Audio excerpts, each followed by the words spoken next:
सुनी प्रभु वचन हर्ष हनुमाना, शरणागत बच्चल भगवाना।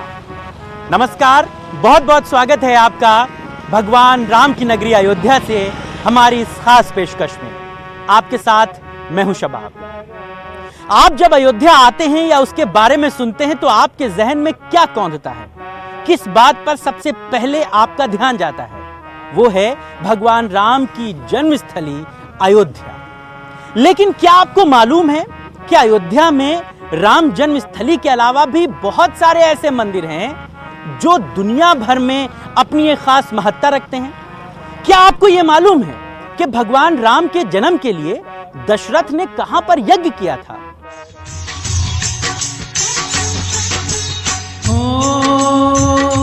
क्या आपको यह मालूम है कि भगवान राम ने कहां से अयोध्या में रामराज किया था?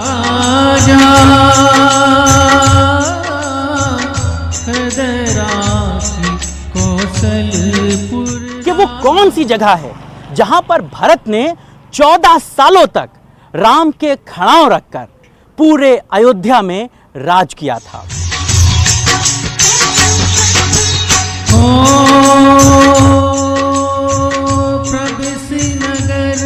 तो चलिए हमारे साथ हमारी इस खास पेशकश में जहां पड़े प्रभु के पग, हमारी इस खोज में हम आपको दिखाएंगे भगवान राम से जुड़े हुए तमाम दूसरे तीर्थ स्थल।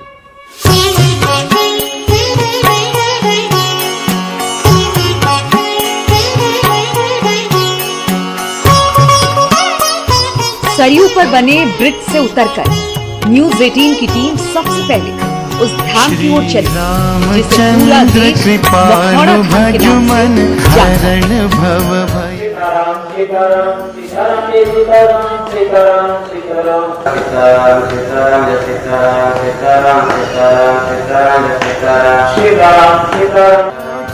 यहीं पर राजा दशरथ ने महर्षि वशिष्ठ की सलाह पर ऋषि श्रृंग की मदद से पुत्र कामेक्षी यज्ञ किया था।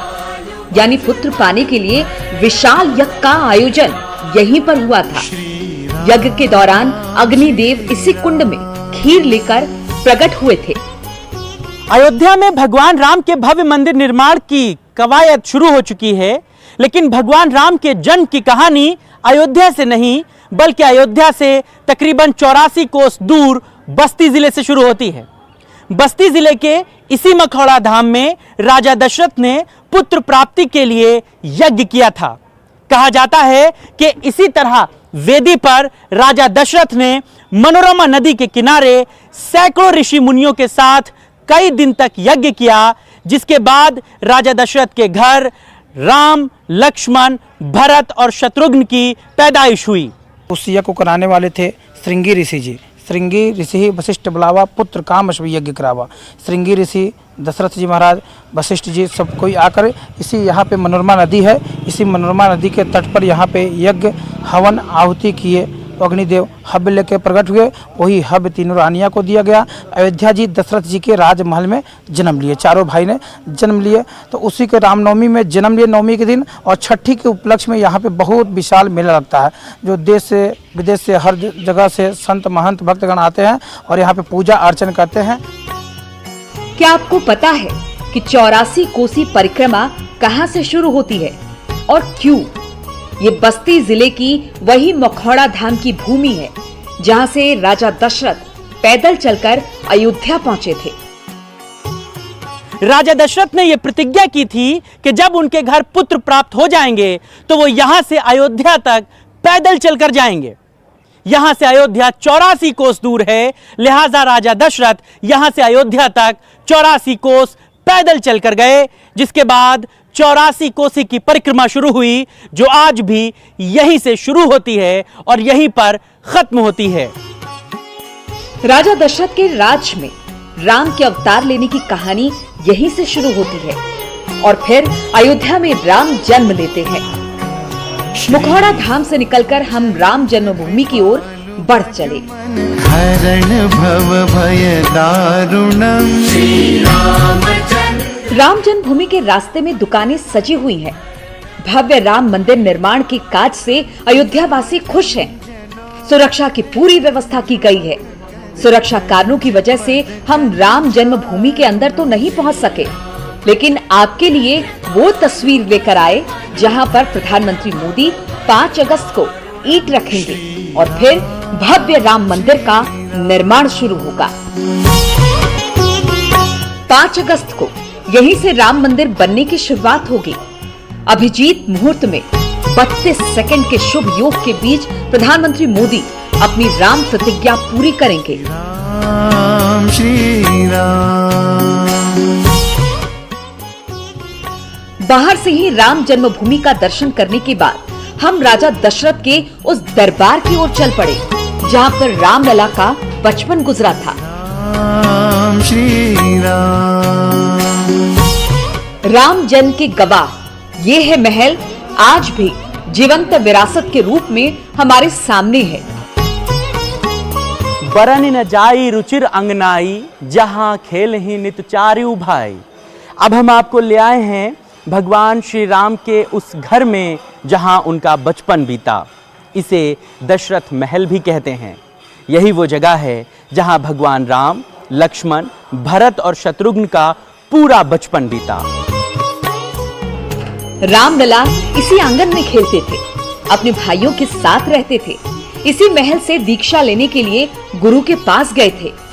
ये महल रामलला के बचपन की कहानियां सुनाता है और आज भी उनके होने का एहसास कराता है।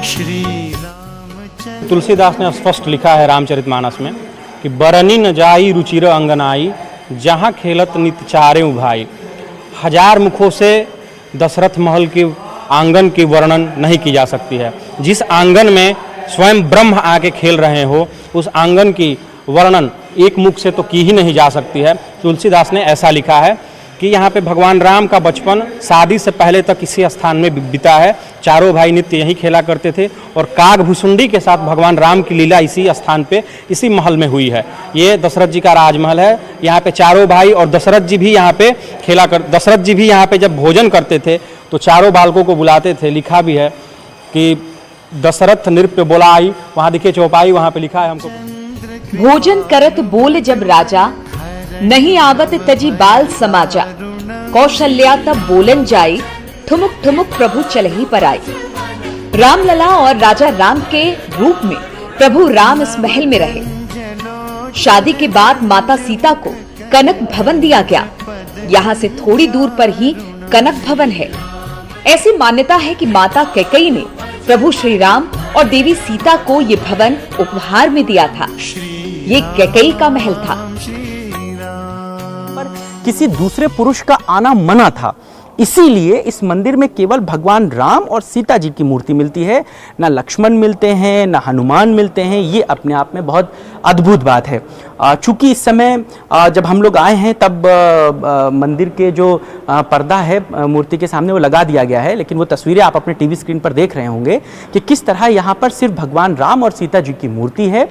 दूसरी बात यह है कि चूंकि ये भगवान राम के रहने की भी एक जगह थी और भगवान राम भगवान होने के साथ साथ राजा भी थे, लिहाजा उनकी मूर्ति के सामने ये एक दरबार बना दिया जाता है। यहाँ पर जो भी लोग आते हैं वो बैठते हैं और बैठकर भगवान राम के दर्शन करते हैं। और यहाँ की जो मूर्ति है उसकी एक खासियत और है, आप अमूमन मंदिरों में देखते होंगे भगवान की मूर्ति खड़े रूप में होती है, यानी कि वो इस तरह सीधे खड़े होते हैं। लेकिन जब आप यहाँ आएंगे तो यहाँ पर भगवान राम और सीता जी की बैठी हुई मूर्ति है। चूंकि उनको राजा के तौर पर भी दिखाया गया है, इसलिए इन मूर्तियों की अपनी एक विशेषता भी है। लवकुश की भी यहाँ पर मूर्ति मिलती है। पहले राजा विक्रमादित्य और बाद में भानु कुंवारी ने इसका जीर्णोद्धार कराया। मुख्य गर्भगृह में श्री राम और माता सीता की प्रतिमा स्थापित है, जहां हमेशा भजन कीर्तन होता रहता है। न्यूज 18 की टीम मखौड़ा धाम, राम जन्मभूमि, दशरथ महल और कनक भवन के बाद उन जगहों पर गए जहां पर बहुत कम लोग जाते हैं। मणि पर्वत, भरत कुंड, राम नाम का पेड़ और गुप्तार घाट के रहस्य को भी हमने समझा।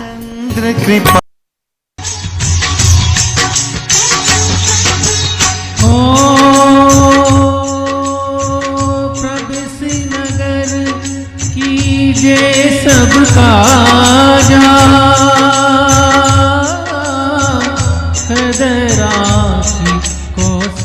अयोध्या के कण कण में राम की कहानियां हैं।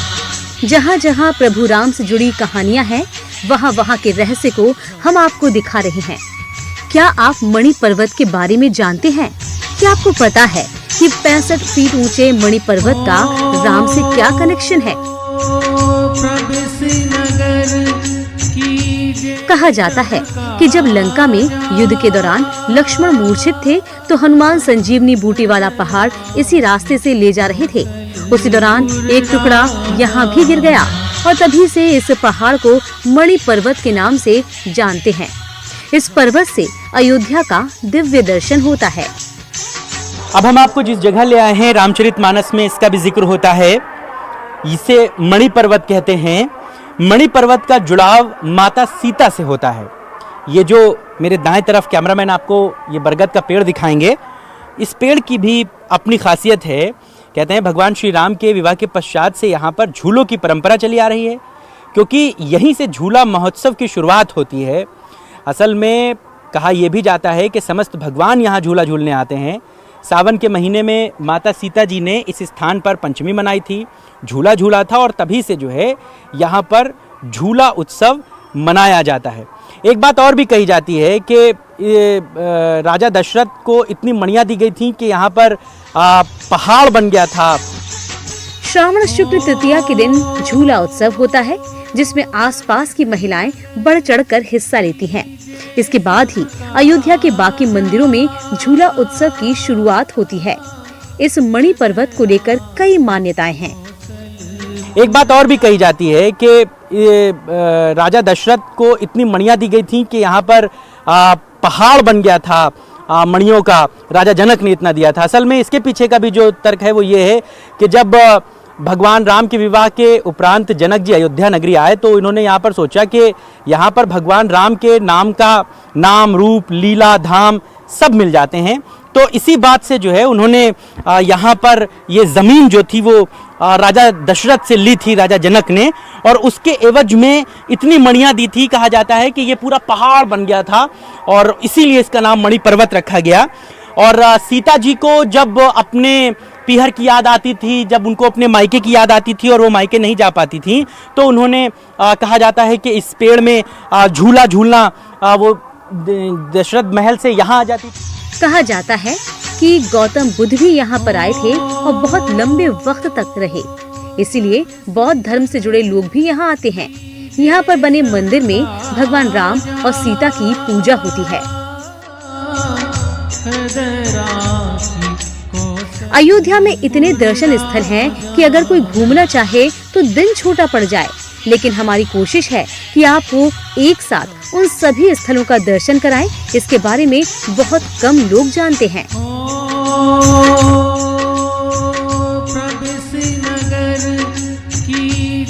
मणि पर्वत से उतरने के बाद हम राम नाम के उस पेड़ की ओर बढ़ चले, जिसकी टहनियाँ पत्तों पर राम का नाम लिखा है। रामचंद्र कृपालु भजुमन हरण भव भय दारुणम। पेड़ के नीचे से लेकर ऊपर तक राम ही राम है। जिधर देखेंगे राम का नाम लिखा मिलेगा। लोचन कंज मुख कर। भगवान राम से जुड़ी हुई चीज़ों को हम लोग ढूंढ रहे हैं, समझ रहे हैं। जो उनसे जुड़े हुए मंदिर हैं वहाँ तक हम लोग पहुँच रहे हैं। लेकिन अब हम आपको जिस जगह पर ले आए हैं ये कोई मंदिर नहीं है, लेकिन ये भगवान राम से सीधे तौर पर जुड़ता है। इसे राम नाम का पेड़ कहते हैं। मान्यता ये है कि इसके पेड़ के ऊपर लिखे हुए राम नाम को कोई लिखता नहीं है, बल्कि वो इस पर खुद ब खुद लिख जाता है। असल में जब इस बात को हमें पता चला तो हम भी इस बात की पुष्टि करने यहाँ पर पहुँचे हैं। ये पेड़ देखिए, जब आप इस पर आते हैं तो छाल सिर्फ उतनी ही उखड़ती है जितने पे शब्द बन रहे होते हैं। देखिए ये राम लिखा हुआ आपको दिख रहा है, तो ये छाल जो है वो सिर्फ रा को ही बनाएगी। यानी कि जब मैं इसको खोद रहा हूँ तो देखिए रा ही अल्फाज पर ही खाली छाल जो है वो टूट रही है। देखिए रा बन गया है, ये साफ साफ रा दिख रहा है। ये बड़े आ की मात्रा देखिए, ये देखिए, यानी कि जो सिर्फ इतना है वही खुद रहा है, बाकी ना ऊपर का खुद रहा है ना नीचे का खुद रहा है। यहाँ पे अगर आप खोदेंगे तो देखिए हरी हरी अंदर से छाल निकल रही है। लेकिन जितना राम लिखा हुआ है, जब आप इसको उखाड़ते हैं तो देखिए ये माँ भी यहाँ पर बन रहा है। ये माँ जो है वो राम लिखा हुआ यहाँ पर साफ तौर से नजर आता है। और ये पेड़ यहाँ पर बरसों पुराना है और जो ग्रामीण हैं वो इस बात को बताते हैं कि पूरे पेड़ में ऊपर से नीचे तक जो है वो राम नाम अपने आप लिखता है। इस तरह के यहाँ पर एक पास में पेड़ और भी ग्रामीण बताते हैं कि वो था, लेकिन धीरे धीरे वो सूख गया। ये पेड़ किस नस्ल का है, इस पर कौन से फल उगते हैं, लोग इस बात को भी नहीं जानते। कुछ लोग हमारे साथ हैं यहाँ आसपास के ही। क्या नाम है भैया आपका? छराम यादव। कितना पुराना पेड़ है, क्या इस पेड़ के बारे में जानते हैं? लगभग 25 साल तो हो गया है। 20 साल। 20 साल हो गया। हाँ 20 साल हो गया। क्या आपने सुना है इस पेड़ के बारे में? तो राम का पेड़ मैंने सुना है, आज से ना जब मैं बचपना हुआ तब से हाँ। कि राम का पेड़ है, ये मेरे कोई फलता फल नहीं लेता है। पाती बाहर चलती है, सूख जाता है, फिर हरा हो जाता है अपने आप से। आप ही अच्छा। हाँ, कोई फलता होता इसमें नहीं है। हाँ, अपन ऐसे हवा चलेगी, पत्ती सुखा जाएगा, फिर हरा हो जाएगा और राम पे अपना पत्ता मिले उठेगा, अपने आप लिख उठता है। तो इस पर अभी जो राम मंदिर से जुड़े हुए लोग हैं, कोई यहाँ आ रहा है इस जगह के देख रेख के लिए? क्या है? हनुमानगढ़ी से बाबा आवत ही महंत। अच्छा। हाँ। इसकी पूजा अर्चना करने आते हैं। हाँ। और हर मंगर को आते हैं। अच्छा। हाँ। अभी इसका भूमि पूजन भी किया गया था इस जमीन का? हाँ, किया गया था। किसने किया था? बाबा निधि गोपाल दास एक बार यहाँ आए थे। अच्छा, उन्होंने किया था। तो देखिए इस पेड़ से जुड़ी हुई बहुत सारी किंवदंतियां हैं। कुछ लोग इस बात को भी कहते हैं कि जब हनुमान जी लक्ष्मण जी जब मूर्छित हो गए थे युद्ध में, तब उनके लिए संजीवनी लेने जो जा रहे थे तो वो इसी रास्ते से जा रहे थे। मणिपर्वत और गुप्तार घाट पर भी इस बात के प्रमाण हैं। अयोध्या के आसपास गिर गया था जब भरत जी का बाण उन्हें लगा था तब, तो संजीवनी का ही एक अंश है जो ये यहाँ पर निकलता है। ये भी एक किंवदंती है यहाँ की और इस बात को भी लोग मानते हैं। लेकिन जब आप इस पेड़ को चारों तरफ से देखेंगे, हमारे कैमरामैन आपको चारों तरफ से दिखाएंगे, तो चारों तरफ जो है वो राम राम लिखा हुआ है। कुछ जगहों पर जो है वो सीता राम भी लिखा हुआ है जितना मैं देख पा रहा हूँ। लेकिन देखिए चारों तरफ जो है राम नाम का ही जो जितनी छाल उतनी उखड़ती है जितने पे राम लिखा होता है। बाकी आप कहीं से भी छाल उखाड़ेंगे तो वो हरी उखड़ती है, लेकिन राम पर नाम के लिए जो है वो छाल जो है वो सफेद साफ तौर से उखड़ती है और साफ तौर से पूरे पेड़ में कई जगहों पर ऊपर से नीचे तक इस बात को देखा जा सकता है। यानी अयोध्या में सिर्फ इंसान ही नहीं, पेड़ और पर्वत राम की कहानियां बता रहे हैं। अयोध्या का जब भी जिक्र होता है तो पहले राम जन्म की बात होती है, लेकिन जब पूरे रामायण की चर्चा होती है तो गुप्तार घाट की कहानी भी बताई जाती है। सरयू के किनारे छोटे छोटे मंदिरों के साथ गुप्तार घाट का दृश्य सबका मन मोह लेता है। लेकिन जब राम भक्तों को पता चलता है कि यहीं पर भगवान राम ने जल समाधि ली थी, तो मन के भाव भी बदल जाते हैं। 19वीं सदी में राजा दर्शन सिंह ने घाट का नवनिर्माण कराया था। इस घाट पर राम जानकी मंदिर, पुराने चरण पादुका मंदिर और हनुमान जी का मंदिर है। न्यूज़ 18 की खास पेशकश जहां पग पड़े प्रभु के अब अपने अंतिम पड़ाव पर आ चुकी है। मखौड़ा धाम से भगवान श्री राम के जन्म की शुरू हुई कहानी अयोध्या के सरयू किनारे गुप्तार घाट पर आकर खत्म होती है। यही वो घाट है जहां पर प्रभु श्री राम ने जल समाधि ले ली और कहते हैं कि भगवान श्री राम के साथ ही पूरी अयोध्या वासियों ने भी यहीं से जल समाधि ले ली। इसके बाद ही अयोध्या वीरान सी नजर आती है। भगवान श्री राम मर्यादा पुरुषोत्तम हैं। वो एक आज्ञाकारी बालक हैं जो अपने पिता के कहने पर 14 सालों के लिए वनवास चले जाते हैं। वो एक धर्म युद्ध सिर्फ अपनी पत्नी के लिए करते हैं। वो एक राजा हैं जो कई सौ सालों तक रामराज्य चलाते हैं। जब वर्षों तक वनवास पर जाने के लिए कहा गया तब उनके चेहरे पर जरा सा भी दुख नहीं था और जब उन्हें दोबारा राजपाट मिला तब उनके चेहरे पर तनिक भी गर्व नहीं था। शिलान्यास से पहले प्रभु का 16 श्रृंगार, भूमि पूजन से पहले रामलला के वस्त्रों का रहस्य, 7 दिन में 7 रंग के कपड़े क्यों पहनते हैं प्रभु राम, कपड़ों के रंगों का क्या है रहस्य। लोग पूछते हैं कि आखिर रामलला को अलग अलग कपड़े क्यों पहनाए जाते हैं। आखिर उनके श्रृंगार और कपड़ों के रंग का क्या रहस्य है? किस दिन कौन से रंग के कपड़े पहनाए जाते हैं और क्यों? राम में लोगों की इतनी आस्था है कि राम की पूजा से लेकर उनके श्रृंगार से जुड़े हर सवाल का जवाब चाहते हैं। न्यूज़ 18 संवाददाता ने भी भगवान राम की पूजा करने वाले पुजारी से इसका रहस्य समझा। और वस्त्र में जिस दिन रहता है उसी दिन के अनुसार वस्त्र बदला जाता है। रविवार को गुलाबी, उसके बाद सोमवार को सफ़ेद, मंगलवार को लाल और बुधवार को हरा, बृहस्पतिवार को पीला, शुक्रवार को बादामी रंग का, क्रीम रंग का और शनिवार को यह नीला। इस प्रकार के उनके कपड़े बदले जाते हैं प्रतिदिन। वही बिस्तरा लगता है, वही बिछाया भी जाता है, वही कपड़े के पर्दे भी रहते हैं और उनको जो एक ही रूप में जो दिखाई दें, ऐसा ही व्यवस्था है। इस प्रकार से किया जाता है। मेरा नाम है शंकर लाल श्रीवास्तव, प्रमोद बड़ी कुटिया। कब से कपड़ा वपड़ा सी रहे हैं आप लोग? सिलने वाला काम तो हमारे यहाँ चौथी पीढ़ी से चल रहा है और ठाकुर जी का ही सेवा हो रहा है। हाँ। लेकिन श्री राम जन्मभूमि हमारे सन 85 से श्री पिताजी बाबूलाल जी वहाँ कार्य कर रहे हैं। ठीक है। और सन 94 में उनका स्वर्गवास हुआ। हाँ। उसके बाद हमारे बड़े भाई साहब भगवत प्रसाद पहाड़ी, शंकर लाल, हम दोनों भाई और भतीजा मुन्नी लाल, श्रवण कुमार, ये सब लोग मिलकर के वहाँ का पोशाक सिलते हैं। ये पीला कपड़ा है 20 फरवरी के लिए। सोमवार के हिसाब से सोमवार को कौन सा पहनते हैं, मंगल को कौन सा पहनते हैं, तारतम्य से बताइए। हाँ, सोमवार के लिए ये कपड़ा। अच्छा। ये कपड़ा है सफेद कपड़ा, ये सोमवार का ये।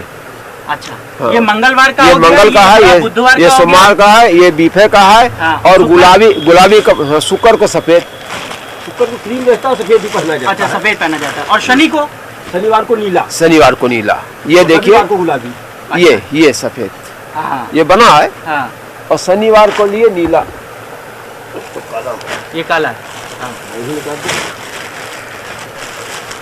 ये शनिवार के लिए है नीला कपड़ा। अच्छा, ये नीला है।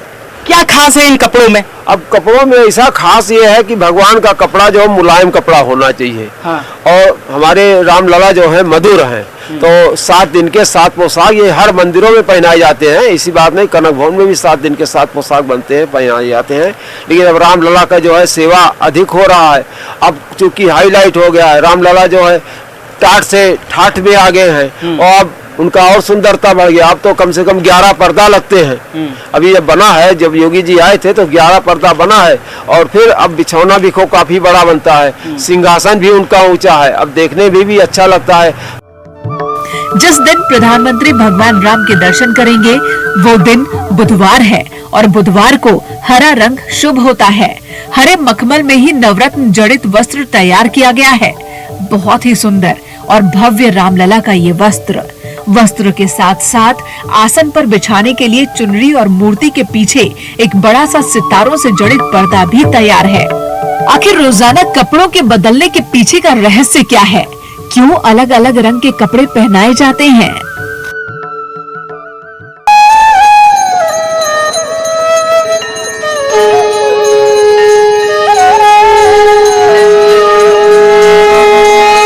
ये अयोध्या का रंग है।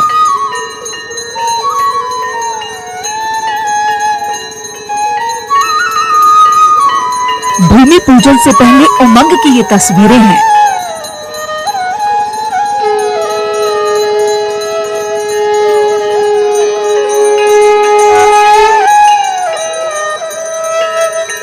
सरयू किनारे आरती,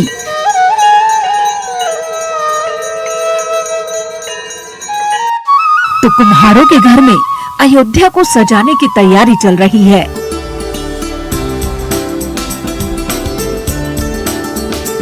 कोरोना वायरस ने भले एक साथ एक जगह जश्न मनाने पर पहरा लगा दिया है, लेकिन उसे नहीं पता कि ये हिंदुस्तान है। हर संकट में यहाँ के लोग खुश रहने के रास्ते निकाल ही लेते हैं।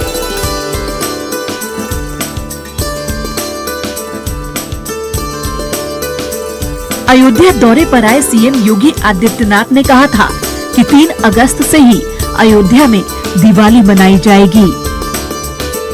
कुम्हारों ने तभी से अयोध्या के घरों में दीप जलाने की तैयारी शुरू कर दी।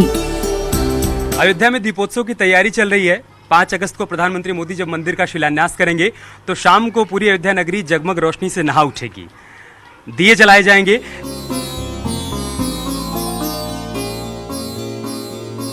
ये दीपोत्सव की तस्वीरें हैं।